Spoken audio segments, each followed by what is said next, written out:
Naaresto na ang mga itinuturong pangunahing suspect sa pagkawala ng beauty queen na si Catherine Camilon.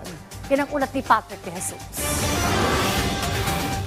Ipinagpapasalamat ng magulang ni Catherine Camilon na nahuli ng pulisya si dating Police Major Alan De Castro at driver bodyguard nito na si Jeffrey Magpantay. Sa ulat ng PNP Calabarzon, September 14 nang maaresto si De Castro sa Barangay Caloocan, Balayan, Batangas sa bisa ng warrant of arrest dahil sa kasong kidnapping and serious illegal detention.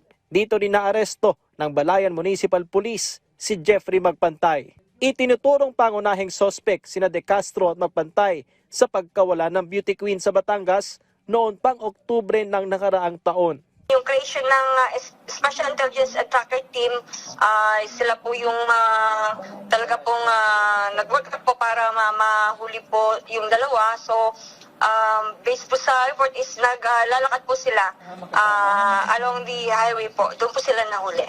Dating na-dismiss ng Regional Prosecutor's Office ang kaso laban kina De Castro, pero naghain ng motion for reconsideration ng PNP at nakapagsumite ng mga karagdagang ebidensya. Nag-motion po tayo at mas pinatibay pa po natin yung ating mga ebidensya. So, fortunately na-approve naman po at yun nga po na lalabas po sila ng warrant of arrest. Ang CIDG po ang humawak po ng case, katulong po ng iba't iba pang mga unit. Umaasa ang ina ni Catherine na sasabihin ni De Castro ang nangyari sa anak.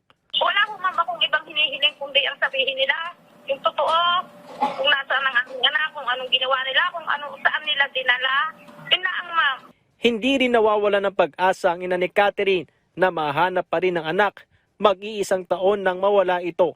Talagang ayaw ko kung ilagay sa loob ko na wala na dyan. Pero naasa ko ako ma'am. Kung ano man po ang magiging kahihinatnan ma'am, nandoon ho yung pag-asa na isang araw, baka bumalik pa rin sa amin. Siyempre po, we're still hoping na makita po natin si Miss Catherine, pero siyempre po, nag-expect din po tayo ng worst.